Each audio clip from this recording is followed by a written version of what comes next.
नमस्कार दोस्तों, स्वागत है आप सभी का एकाक्ष ट्यूटोरियल्स पर। मैं हूं गौरव। फ्रेंड्स, इस वीडियो में हम सामान्य हिंदी के अंतर्गत महत्वपूर्ण ग्लॉसरी अर्थात महत्वपूर्ण जो प्रशासनिक और वाणिज्यिक शब्दावली होते हैं उसके अंतर्गत कुछ महत्वपूर्ण शब्दों को देखेंगे जो कि RO ARO 2016 की मुख्य परीक्षा की दृष्टि से काफ़ी महत्वपूर्ण है एवं अन्य परीक्षाओं में भी इस तरह के प्रश्न पूछे जाते हैं। तो इससे पहले कि वीडियो शुरू करें, आपसे रिक्वेस्ट है, यदि आपको वीडियो पसंद आए तो प्लीज़ शेयर कीजिए वीडियो को और चैनल को सब्सक्राइब कीजिए और बेल आइकन को प्रेस करना ना भूलें, जिससे आपको सभी नोटिफिकेशन समय से मिलते रहें। तो चलिए वीडियो को शुरू करते हैं। तो फ्रेंड्स, जैसा कि आप स्क्रीन पर देख रहे हैं, ये महत्वपूर्ण प्रशासनिक एवं वाणिज्यिक शब्दावली के अंतर्गत 10 अंग्रेजी के शब्द दिए हुए हैं और उनके सामने उनका हिंदी अर्थ लिखा हुआ है। अब यदि हम RO ARO 2016 की मुख्य परीक्षा की बात करें तो मुख्य परीक्षा में 120 प्रश्न आते हैं सामान्य हिंदी एवं आलेखन का जो प्रश्न पत्र होता है उसके अंतर्गत, और उसमें 5 शब्द पूछे जाते हैं जिसमें कि आपको अंग्रेजी के शब्द पूछे जाएंगे, उनका हिंदी अर्थ बताना होगा, और 5 शब्द हिंदी के दिए होंगे, उनका हिंदी रूपांतरण बताना होगा। एक शब्द के लिए 2 अंक मिलते हैं, अर्थात 10 अंक हिंदी से अंग्रेजी रूपांतरण के लिए और 10 अंक इंग्लिश से हिंदी का अर्थ बताने के लिए दिए जाएंगे। तो इस तरह से 20 अंक ये बहुत महत्वपूर्ण होंगे। और जैसा कि मुख्य परीक्षा है, इसलिए ये आवश्यक नहीं है कि सरल शब्द ही पूछे जाएं। हो सकता है उनका स्तर काफ़ी कठिन हो, आपने शब्द कभी ना सुने हो, इसलिए इसकी तैयारी अच्छी तरह से करनी होगी और एक एक अंक इसमें काफ़ी महत्वपूर्ण होता है मेंस की एग्ज़ाम में। तो चलिए देख लेते हैं पहला शब्द क्या है। पहला शब्द है एब्डिकेट। एब्डिकेट का अर्थ होता है त्याग देना या छोड़ देना। यहाँ पर महत्वपूर्ण प्रशासनिक शब्दावली के अंतर्गत इसका अर्थ होगा पद का त्याग कर देना। Okay, next, abolition. एबोलिशन का अर्थ होगा उन्मूलन करना, किसी चीज को हटा देना। ठीक है, एबोलिशन, समाप्त कर देना। Okay, next, remarkable. रिमार्केबल का अर्थ है उल्लेखनीय। क्या अर्थ होगा? उल्लेखनीय।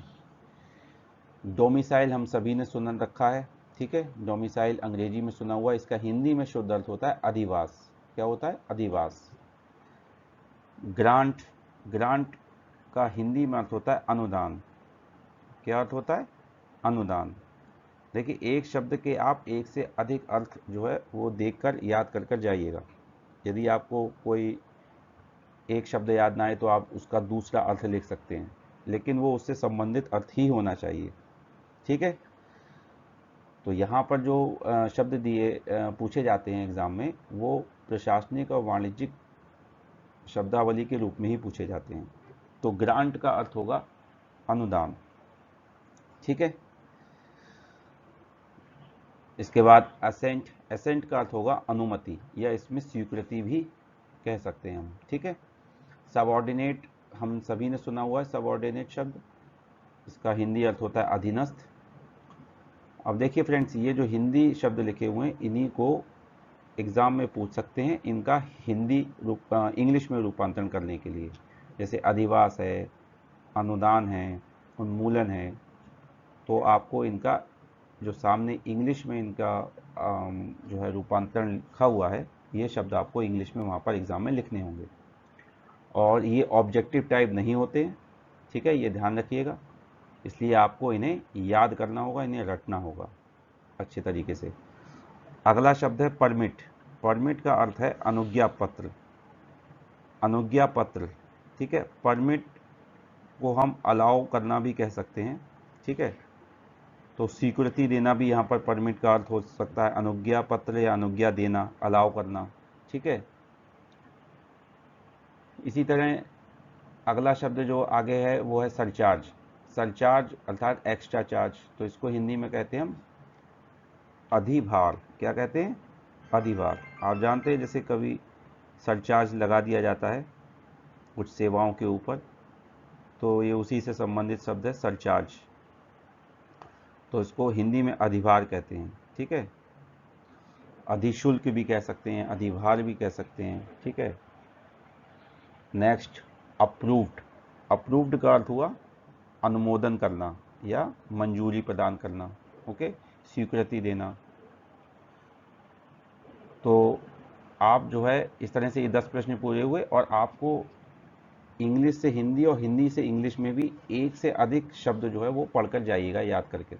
यदि आपको एक शब्द नहीं याद आता है तो आप उससे संबंधित दूसरा शब्द लिख सकते हैं, लेकिन उसका अर्थ वही होना चाहिए जो एग्ज़ाम में पूछा गया है शब्द।